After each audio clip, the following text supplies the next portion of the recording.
الحمد لله نحمده ونستعينه ونستغفره ونعوذ بالله من شرور أنفسنا ومن سيئات أعمالنا من يهده الله فلا مضل له ومن يضلله فلا هادي له ونشهد أن سيدنا ومولانا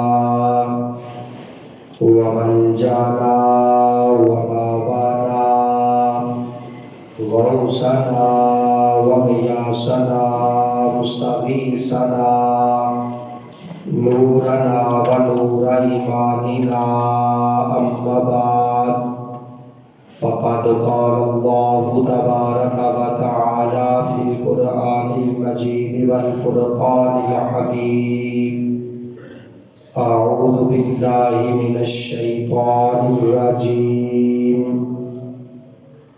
بسم الله الرحمن الرحيم وأنتم الأعلون إن كنتم مؤمنين صدق الله العظيم وبلغنا رسوله النبي الكريم الأمين قال الله تبارك وتعالى في شان حبيبه مخبرا وآمرا إن الله وملائكته يصلون على النبي يا أيها الذين آمنوا صلوا عليه وسلموا تسليما الصلاة والسلام عليك يا سيدي يا رسول الله وعلى آلك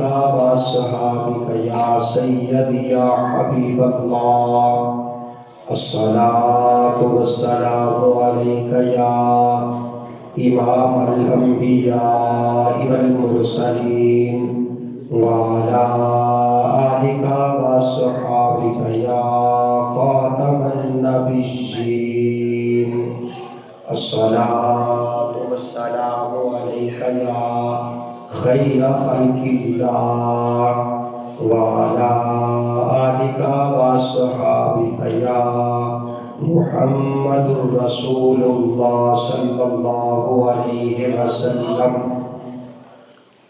اللہ رب العزت کی حمد و ثنا اور آقا دو جہاں سرور قوم و مقام سیدی و مرشدی جناب محمد مصطفیٰ صلی اللہ تعالی علیہ وسلم کی بارگاہ ناز میں ہدیہ درود و سلام عرض کرنے کے بعد اللہ کریم کا کروڑا احسان ہے کہ اس مالک حقیقی نے ہمیں اپنی مخلوقات میں سے اشرف المخلوقات انسان بنایا، اور انسان بنا کے ہم پہ بہت بڑا احسان فرمایا کہ ہمیں اپنے پیارے محبوب حضرت محمد مصطفیٰ صلی اللہ تعالی علیہ وسلم کا امتی بنایا، جن کا امتی ہونے کے لیے انبیاء بھی دعائیں مانگتے رہے۔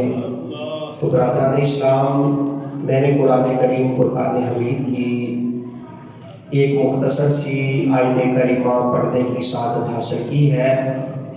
اللہ رب العزت کی بارگاہ میں دعا ہے کہ مالک میری زبان پہ کلمت الحق جاری فرمائے، مجھے اور آپ سب کو اس پہ عمل کی توفیق عطا فرمائے۔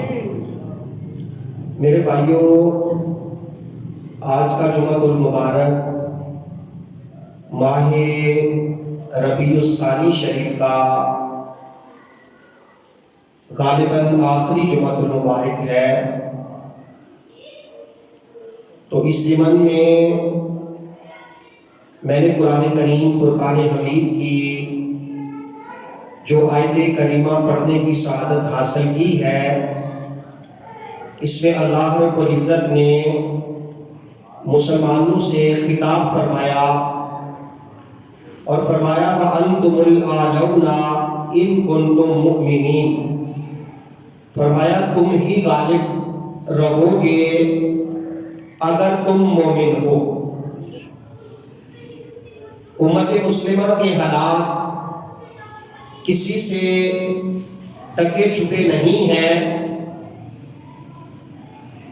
کئی صدیوں سے مسلمان زوال پذیر ہیں اور دن بدن زوال کی طرف گامزن ہیں۔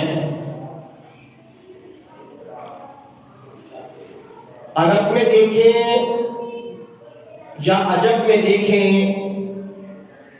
جس طرف بھی دیکھتے ہیں پوری کائنات میں مسلمانوں کو ذبح کیا جا رہا ہے، ان کا خون بہایا جا رہا ہے اور مسلمانوں کا کوئی پرسان حال نہیں۔ ایک وقت تھا کہ جب مسلمانوں کی تعداد بالکل نہ ہونے کے برابر تھی، سارا کفر اکٹھا تھا، تو اللہ تعالیٰ نے مسلمانوں کو اس وقت بھی عزت عطا فرمائی تھی۔ اور آج کے اس دور میں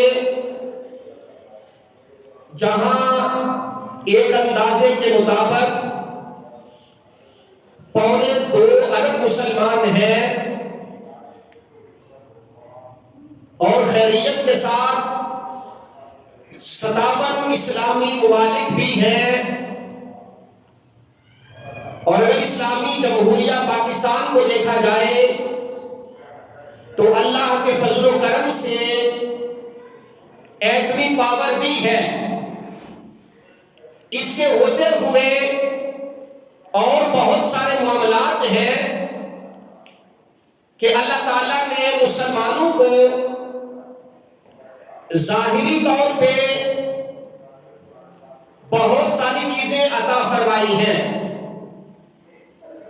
ان کے پاس زرعی زمینیں بھی ہیں، معدنیات بھی ہیں، کوئلے کے ذخائر بھی ہیں، تیل کے ذخائر بھی موجود ہیں، لیکن اس کے ہوتے ہوئے 2.25 ارب مسلمان کو دیوار کے ساتھ لگایا جا چکا ہے۔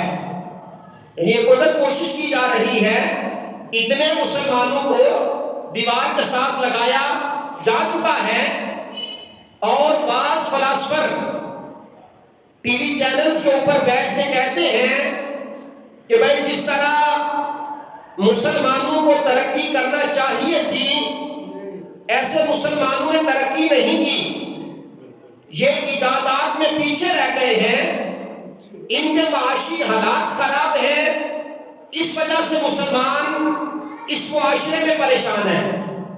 کسی حد تک ان کی بات ٹھیک ہے کہ اگر معیشت ٹھیک ہوگی، معاملات ٹھیک ہوں گے تو پھر ہی بندے کی عزت ہوگی، لیکن دین اسلام میرے بھائیوں ایسا دین ہے کہ جس دین میں عزت اور عظمت اللہ تب عطا فرماتا ہے جب ہمیں معیشت کی فکر نہیں ہوتی، بلکہ اللہ اور اللہ کے رسول کی فکر ہوتی ہے۔ یعنی اگر ہم اسلام کو اٹھا کر دیکھیں، تاریخ اسلامی کو، تو اسلام میں غربت کی بھی بڑی اعلیٰ تاریخ ہے کہ اسلام کی تاریخ میں وہ دن بھی دیکھے ہیں کہ جہاں پہ کسی صحابی کے پاس نیا لباس نہیں ہوتا تھا، لیکن ہر بندے نے وہ لباس پہنا ہے جس کو کئی قسم کے پیبند لگے ہوئے ہیں، لیکن انہوں نے مال و دولت کو، معیشت کو ثانوی حیثیت دی۔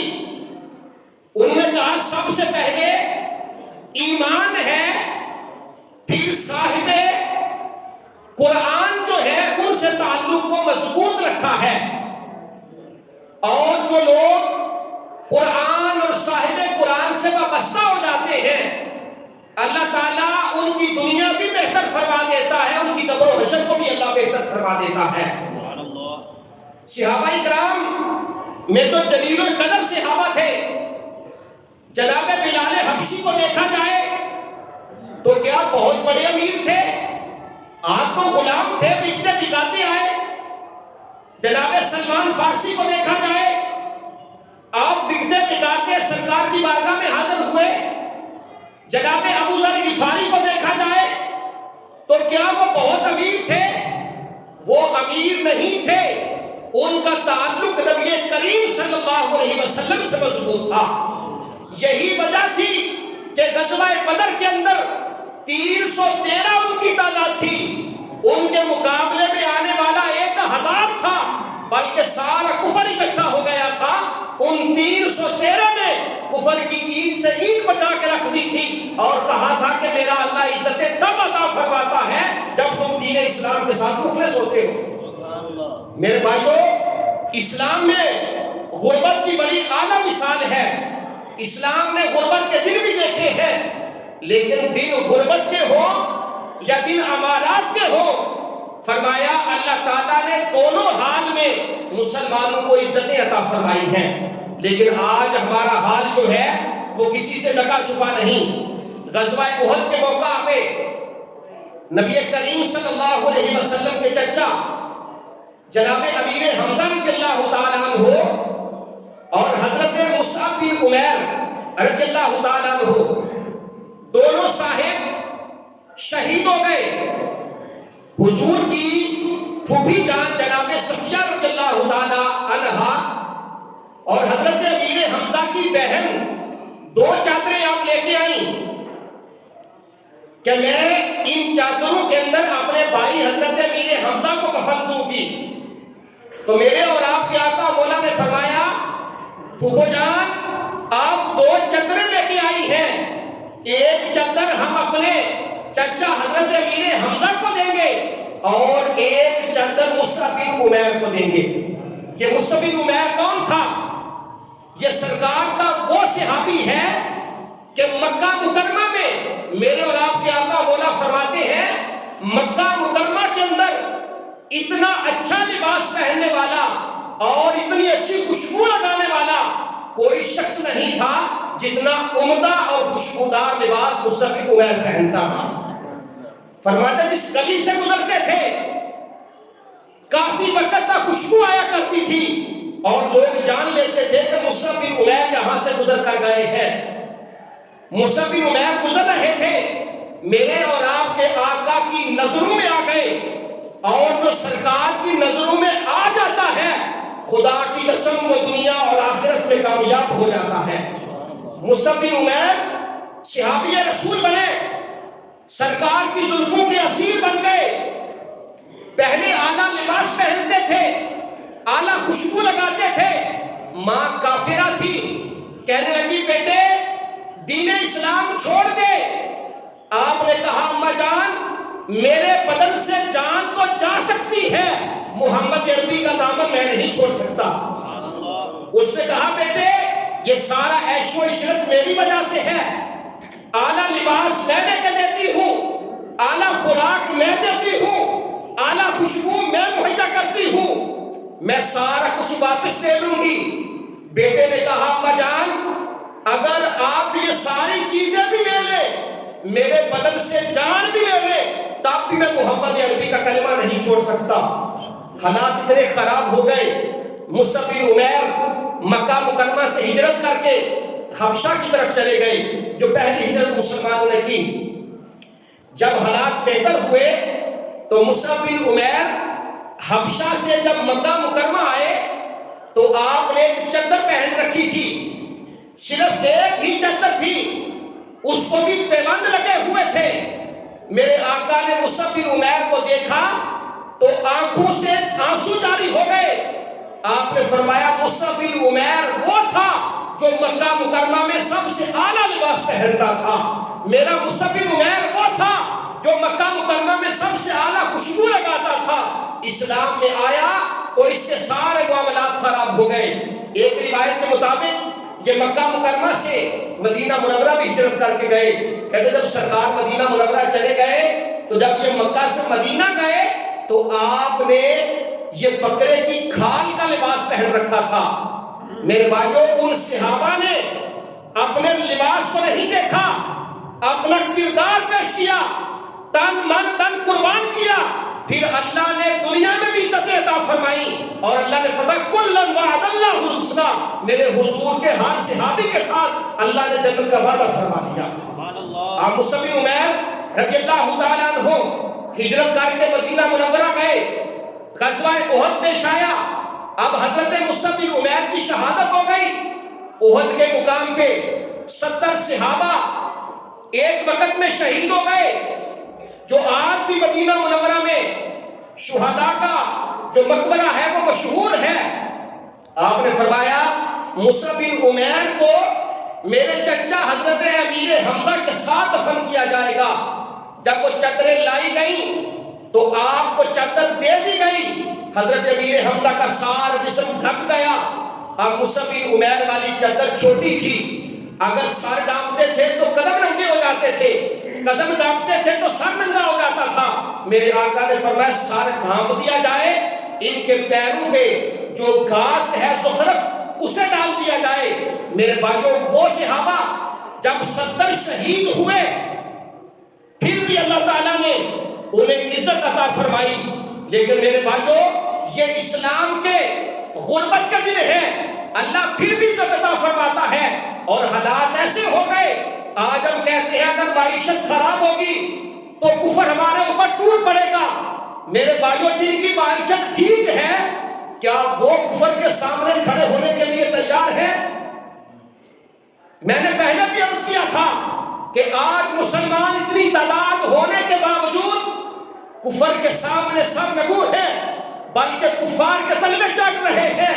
وہ صحابہ تھے کہ بے کور و کفن پڑے رہے، نبی کی عزت پہ بات آئی تو تن من دن قربان کر دیا، پھر اللہ نے ان کے ساتھ محبت کا وعدہ بھی فرما لیا۔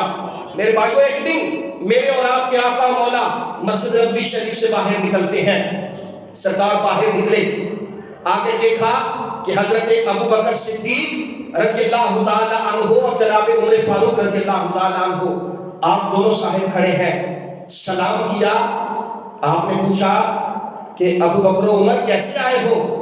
عرض کیا حضور گھر میں کھانے کے لیے کچھ نہیں تھا، بھوک اور پیاس کی شدت تھی، ہم نے پروگرام بنایا کہ اگر حضرت یوسف علیہ السلام بے حجاب بیٹھتے ہیں تو مخلوق ان کا دیدار کرتی ہے تو اللہ ان کی بھوک اور پیاس کو بجھا دیتا ہے، ہم بھی آمنہ کے لال کے چہرے کی زیارت کریں گے، اللہ ہماری بھوک کو بھی بجھا دے گا۔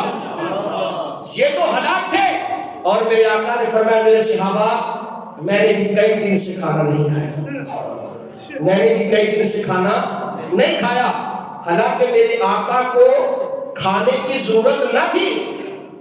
میں نے 2-3 ماہ پہلے بیان کیا تھا کہ صحابہ کرام کو سرکار نے تعلیمات عطا فرمائی، جیسا کہ غزوہ خندق کے موقع پہ ایک صحابی حاضر ہوئے، یا رسول اللہ بڑی بھوک لگی ہے، اپنا کرتا اٹھا دیا، پیٹ پہ پتھر باندھا ہوا تھا، میرے اور آپ کے آقا مولا مسکرائے، جب سرکار نے اپنا کرتا مبارک اٹھایا تو سرکار کے پیٹ پہ 2 پتھر باندھے ہوئے تھے۔ پھر حضرت جابر نے دعوت کی، وہ قصہ آپ نے سن رکھا ہے۔ میرے بھائیوں، یہاں پہ بھی سرکار کو کھانے کی ضرورت نہ تھی، کیونکہ میرے آقا نے 100 وصال رکھے کہ نہ اس میں افطاری ہے نہ اس میں سحری ہے، مسلسل روزہ رکھ رہے ہیں۔ صحابہ نے دیکھا، روزہ رکھنا شروع کر دیا، صحابہ روزہ رکھنا شروع ہو گئے۔ ایک دن گزرا، 2 دن گزرے، تیسرے دن صحابہ بے حال ہو گئے، کوئی کسی کونے میں بیٹھا ہے، کوئی کسی کونے میں بیٹھا ہے، رنگ زرد ہو گئے۔ آپ نے پوچھا میرے صحابہ تمہیں کیا ہوا؟ عرض کیا حضور آپ 100 وصال رکھ رہے تھے، ہم نے بھی 100 وصال رکھنا شروع کر دیے۔ آپ نے صحابہ کو اکٹھا کیا اور اکٹھا کر کے فرمایا ایکم مصری، میرے صحابہ تم میں سے کون ہے میری مثل؟ میرا رب مجھے کھلاتا بھی ہے اور پلاتا بھی ہے، تم میں کون ہے میری مثل؟ میرے بھائیوں کی ایک صحابی نے بھی یہ نہیں کہا کہ آپ یا ہم آپ کی مثل ہیں، ادھر تو کفار نے کہا تھا آپ صادق اور امین ہیں۔ تو میرے بھائیوں میرے آقا نے فرمایا اے ابو بکر عمر، میں نے بھی کافی دن سے کھانا نہیں کھایا، آپ کے ساتھ وہ چلے۔ جناب ابو ایوب انصاری رضی اللہ تعالیٰ عنہ آپ کے گھر کے پاس سے گزرے تو ابو ایوب انصاری باہر نکلے اور عرض کیا حضور آج آپ میرے مہمان بنے۔ آپ نے فرمایا ابو ایوب تیری مرضی ہے، اگر تو ہمیں مہمان بناتا ہے تو ہم بننے کے لیے تیار ہیں۔ انہوں نے اپنے مقدر پہ ناز کیا، سرکار کو اپنے گھر لے گئے، چٹائی بچھائی نیچے بٹھایا، فوراً بکری کا بچہ ذبح کیا اور اپنی بیوی سے کہا اسے فوراً بناؤ، مجھے لگتا ہے میرے آقا کو بھوک لگی ہوئی ہے۔ جب سرکار کی بارگاہ میں بیٹھے، سرکار کا چہرہ مبارک غور سے دیکھا تو فوراً بھاگتے ہوئے باغ میں گئے، جا کے تازہ کھجوریں لے کے آئے۔ عرض کیا حضور مجھے لگتا ہے آپ کو زیادہ بھوک لگی ہے، آپ یہ کھجوریں کھائیں، کھانا فوراً بن جاتا ہے۔ اب کھانا بن گیا، دسترخوان لگ گیا۔ حضرت ابو ایوب کہتے ہیں میں نے عرض کیا حضور آ جائیں، کھانا تیار ہے۔ میرے اور آپ کے آقا مولا جب دسترخوان پہ تشریف لائے تو سب سے پہلے آپ نے روٹی لی اور چند بوٹیاں اٹھا کر اس روٹی پہ رکھی اور رکھ کر ایک صحابی سے کہا جاؤ یہ سیدہ فاطمہ کو زہرا کی گھر دے کے آؤ، میری بیٹی فاطمہ نے کئی دن سے کھانا نہیں کھایا۔ میرے بھائیوں میرے آقا تو وہ تھے کہ کئی دن سرکار کے گھر میں چولہا نہیں جلتا تھا۔ اس کا مطلب یہ نہیں کہ سرکار مجبور تھے، میرے سرکار نے فرمایا اگر میں خود سے کہوں کہ یہ پہاڑ سونے کا بن جائے اور جہاں میں جاؤں میرے پیچھے آئے تو یہ پہاڑ سونے کا بن کر میرے ساتھ ساتھ چلے، لیکن فرمایا کہ میں نے فقر کو پسند فرمایا، فقر میرا فخر ہے اور میں اسی کو پسند کرتا ہوں۔ میرے صحابہ میرے بھائیوں میرے حضور کے صحابہ نے اگر تین بر اعظم کے اوپر حکومت کی ہے تو ان کا لباس پھٹا پرانا تھا، انہوں نے کبھی پیٹ بھر کے کھانا نہیں کھایا تھا۔ آج ہمارے حکمران عیاشیاں کرتے ہیں اور بظاہر مسلمانوں کی حکومتوں کے سربراہ ہیں اور خواب غفلت میں اس قدر سو رہے ہیں کہ کئی ہزار فلسطین کے بچے جو ہیں وہ زندہ جل گئے ہیں، ان کو شہید کر دیا گیا ہے اور نام نہاد مسلمانوں کے کان کے اوپر جوں تک نہیں رینگ رہی۔ او بھائی 2.25 ارب مسلمان کے ہوتے ہوئے بھی کیا ہمیں مذمتی بیان دینے کی ضرورت ہے؟ وہ صحابہ ہم ان کی بات کرتے ہیں، انہوں نے اپنے عمل اور کردار سے دنیا کو فتح کیا تھا۔ میرے بھائیوں یہ اسلام کی غربت کی بات ہے، پھر اللہ نے اسلام کو عزت عطا فرمائی۔ میرے آقا جب مکہ مکرمہ سے مدینہ منورہ آئے، غزوہ بدر کے اندر 313 صحابہ تھے، کل ملا کے علماء نے لکھا تقریباً کوئی 600-700 لوگ مسلمان ہوئے تھے۔ مدینہ منورہ میں جب سرکار آ گئے پہلے کعبے کو پاک کیا، 8 ہجری کے اندر فتح مکہ ہوا، 8 ہجری کے اندر جنگ لڑی گئی، 10 ہجری کے اندر فتح مکہ ہوا اور 10 ہجری کے اندر میرے اور آپ کے آقا مولا نے خطبہ حجۃ الوداع ارشاد فرمایا۔ جب سرکار نے خطبہ حجۃ الوداع ارشاد فرمایا تو با اختلاف روایات 1,44,000 صحابہ آپ کی بارگاہ میں بیٹھے ہوئے تھے۔ دیکھتے ہی دیکھتے اسلام ترقی کر گیا۔ حضرت ابوبکر صدیق کا دور آیا، جب اوسطاً حساب لگایا جائے تو ایک دن کے اندر تقریباً 80 میل کا جو فاصلہ تھا حضور کے صحابہ اسے طے فرمایا کرتے تھے۔ اسلام اس قدر تیزی سے پھیل رہا تھا۔ حضرت عمر کا دور آ گیا، آپ کے دور حکومت میں اسلام اتنا بڑا، اتنا آگے گیا کہ اللہ تعالیٰ نے اسلام کو وہ عزت عطا فرمائی کہ اس وقت کی جو 2 سپر پاوریں تھیں رومن اور پرشین، اسلام نے ان کی اینٹ سے اینٹ بچا دی، کیسرو کسرا کو بھی فتح کیا اور رومیوں کو بھی فتح کر کے اللہ تعالیٰ نے اسلام کو عزت عطا فرمائی تھی۔ آج ہم ڈرتے پھر رہے ہیں بھائی ہماری روٹی بند ہو جائے گی۔ میرے بھائیوں اگر سانس بند ہو گئی تو روٹی کو کیا کرنا ہے ہم نے؟ معیشت کا کیا کرنا ہے ہم نے؟ جب ہمارے پاس ہمارے مسلمان بھائی کٹ مر کر گر رہے ہوں گے اور ہمیں احساس بھی نہیں ہوگا کہ یار ہمارے مسلمان بھائیوں کے ساتھ کیا ہوگا. یہ اسلام کی غربت کی بات ہے. اللہ نے اسلام کو عزت عطا فرمائی. میرے آقا تشریف فرما تھے. ایک صحابی حاضر ہوئے, یا رسول اللہ صلی اللہ علیہ وسلم, حضور حالات بڑے کمزور ہیں, کھانے کے لیے کچھ نہیں ہے, پینے کے لیے پانی نہیں ہے, تن ڈھانپنے کے لیے کپڑا نہیں ہے. میرے آقا خاموش تھے. ایک اور بندہ حاضر ہوا, عرض کیا یا رسول اللہ صلی اللہ علیہ وسلم, حضور میرے پاس مال کی فراوانی ہے, میں سفر کرنا چاہتا ہوں, میں کیسے سفر کروں؟ حاتم تائی کا بیٹا عدی بن حاتم وہ سرکار کی بارگاہ میں بیٹھا ہوا تھا. آپ نے فرمایا عدی کیا تو نے ہیرا کا نام سنا ہے؟ عرض کیا حضور ہیرا کا میں نے نام سنا ہے. آپ نے فرمایا دیکھا ہے؟ عرض کیا حضور نہیں دیکھا. آپ نے فرمایا عراق کا ایک شہر ہے ہیرا. پھر آپ نے فرمایا تو نے ہیرا کو دیکھا ہے؟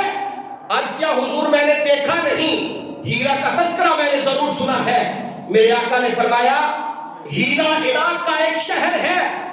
اے عدی بن حاتم, اللہ تعالیٰ اگر تجھے مہلت دے, تیری زندگی وفا کرے, تو تو دیکھے گا ہیرا سے ایک عورت چلے گی, مکہ مکرمہ میں آ کر طواف کعبہ کرے گی, وہ زیور سے لدی ہوگی, مکہ مکرمہ سے وہ واپس آئے گی, سوائے اللہ کے خوف کے اسے کسی کا خوف نہیں ہوگا.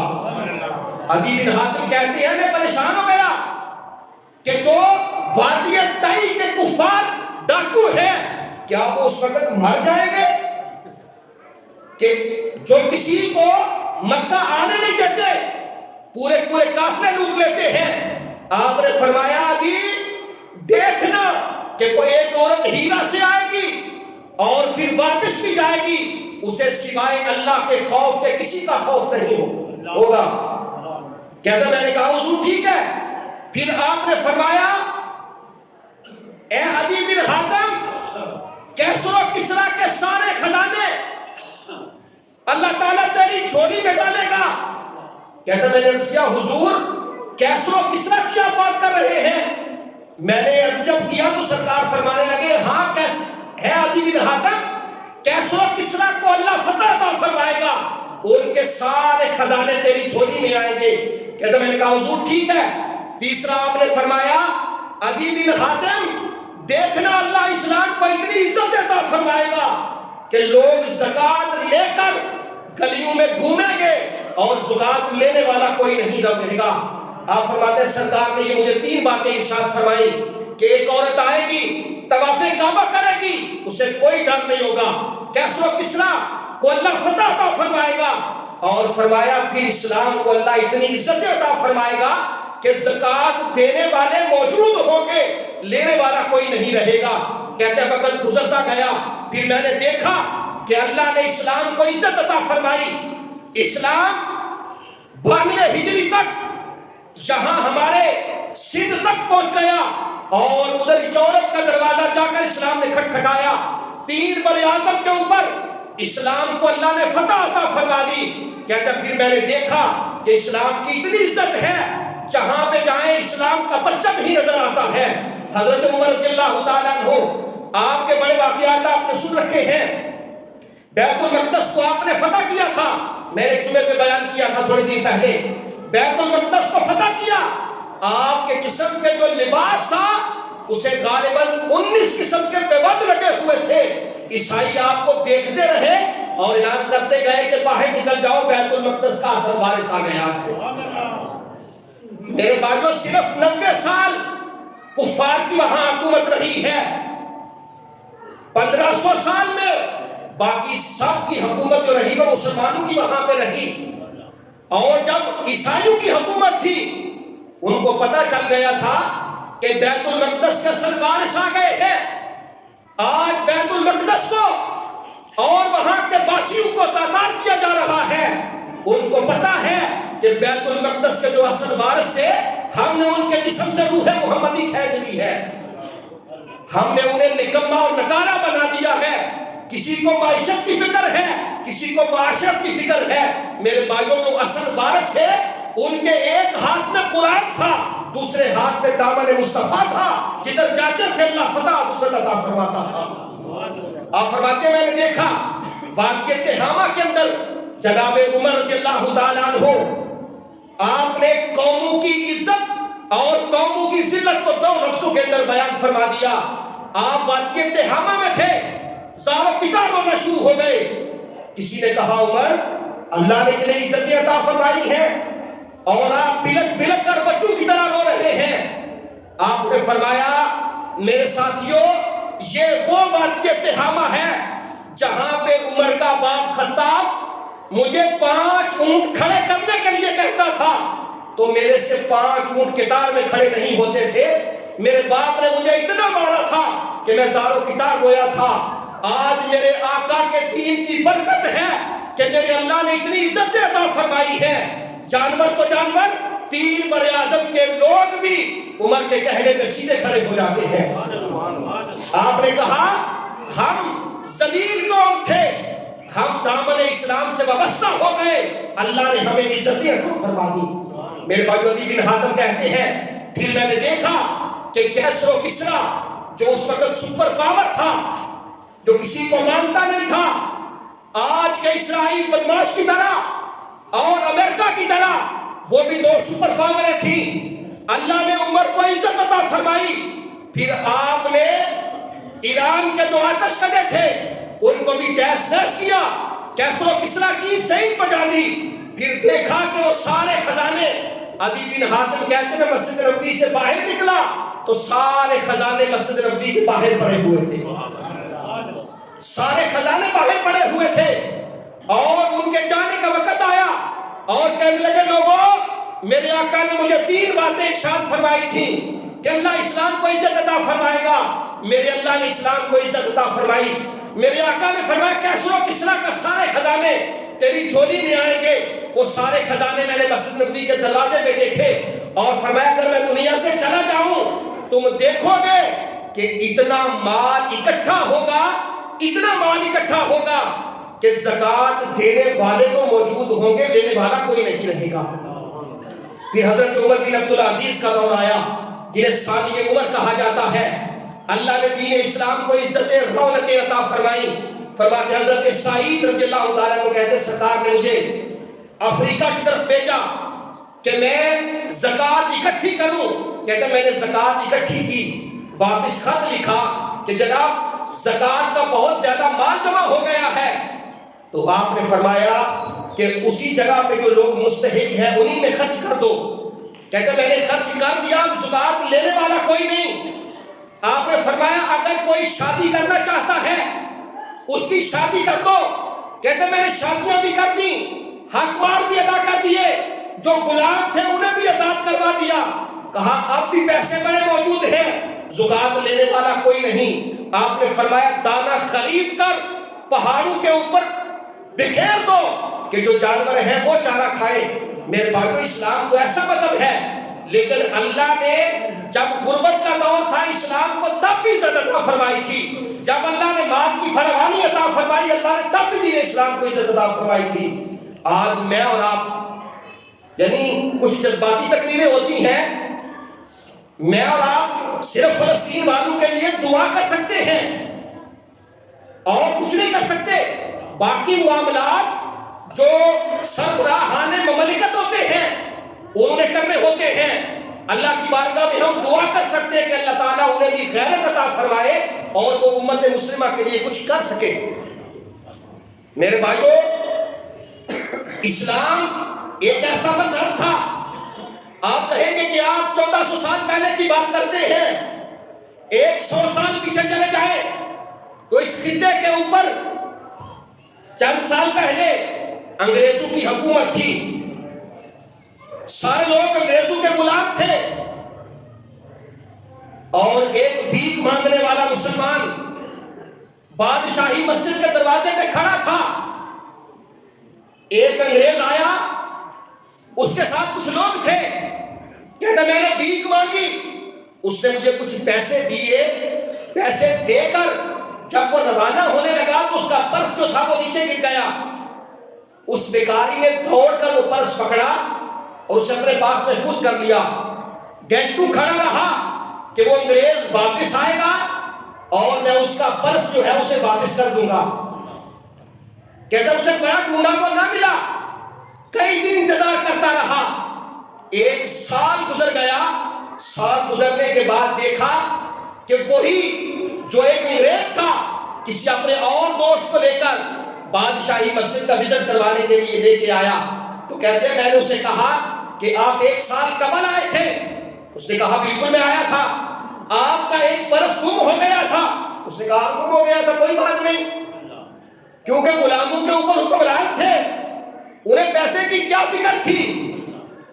جیسے آج ہمارا حال ہے, آپ محسوس نہ کریں ہمارے بچے صاف اور گندا پانی دونوں پیتے ہیں, لیکن جب ہمارے پاس سیاستدان آتے ہیں ہم اپنی ماں کو تو دوائی نہیں لے کے دیتے, لیکن سیاستدان کے لیے منرل واٹر لا کر سامنے رکھتے ہیں. میرے بھائیوں کیوں؟ کیا ایک سیاستدان کا, ایک پیر کا, ایک مولوی کا مقام والدین سے زیادہ ہے کہ ہم اپنے والدین کو عزت نہیں دیتے اور ان کے لیے اتنے بڑے کام کرتے ہیں. اس نے کہا یار میرے پاس گم ہو گیا تھا. اس نے کہا تھوڑی دیر ٹھہرے. بھاگتا ہوا گھر گیا, جا کر اس نے وہ پرس لایا اور کہا کہ یہ آپ کا پرس ہے. جب اسے تھمایا اس نے کہا یار تو بیکاری ہے, بھیک مانگتا ہے, تو نے اتنی دیر سے پرس سنبھال کے رکھا, اسے کھول کے نہیں دیکھا؟ اس کے اندر تو اتنا مال تھا, تو اپنا مکان بھی بنا سکتا تھا, کاروبار بھی بنا سکتا تھا, تو نے کبھی دیکھا ہی نہیں ہے. تو اس بیکاری نے جو بات کہی وہ سوال کرے اور اپنے مقدر پہ فخر کرے کہ اللہ نے ہمیں مسلمان بنایا ہے. وہ کہنے لگا جناب میں بیکاری ضرور ہوں, بے غیرت نہیں ہوں. بیکاری ضرور ہوں, بے غیرت نہیں, مسلمان ہوں. مجھے پتا ہے کہ آپ کے پیسے تھے میں کس طرح خرچ کر سکتا تھا. میرے بھائیو آج ہمارا حال کیا ہے؟ میں نے کالم پڑھا تھا, اس میں لکھا تھا کہ ایک بندہ گردوارہ دیکھنے کے لیے چلا گیا. آج ہمارے مسلمان بھائی بھی دیکھنے کے لیے چلے جاتے ہیں, لیکن اصلاح کی طرح سرچ کر رہا ہوں. گردوارہ دیکھنے کے لیے گیا, جب وہ جوتا اتارنے لگا تو ایک بندہ بھاگتا ہوا آیا اور آ کر کہنے لگا کہ اس جوتے کو رہنے دیں. کہتے میں پکڑ کر, میرا پروگرام تھا, میں کسی محفوظ جگہ پہ رکھ دیتا ہوں. اس نے کہا آپ جوتے کو رہنے دیں, یہ ہمارا گردوارہ ہے, مسلمانوں کی مسجد نہیں ہے. ہم سوال پذیر اب ہیں. یار ہماری اس حالت کا اندازہ اس بات سے نہیں لگایا جاتا کہ 50-100 روپے کا گلاس پانی کے کولر کے ساتھ سنگلی کے ساتھ باندھا ہوتا ہے کہ یار کوئی اٹھا کر نہ لے جائے. ہمیں شرم محسوس نہیں ہوتی کہ اگر کافر یہ بات کہے کہ یہ ہمارا گردوارہ ہے, تمہاری مساجد نہیں ہے, کہ جہاں پہ کسی کا جوتا چوری ہو جائے. میرے بھائیو علامہ صاحب رحمۃ اللہ تعالی علیہ نے فرمایا تھا افراد کے ہاتھوں میں ہے اقوام کی تقدیر, ہر فرد ہے ملت کے مقدر کا ستارہ. آج ہم کسی کو برا ضرور کہتے ہیں لیکن اپنا گریبان کھول کے کبھی نہیں دیکھتے. اگر ہم خود کو ٹھیک کریں گے ہمارا معاشرہ ٹھیک ہوگا. جب ہمارا معاشرہ ٹھیک ہوگا اللہ دین اسلام کو عزت عطا فرمائے گا. اللہ کی بارگاہ میں دعا ہے کہ مالک ہم سب کو توفیق عطا فرمائے. آمین. وما علینا الا البلاغ المبین.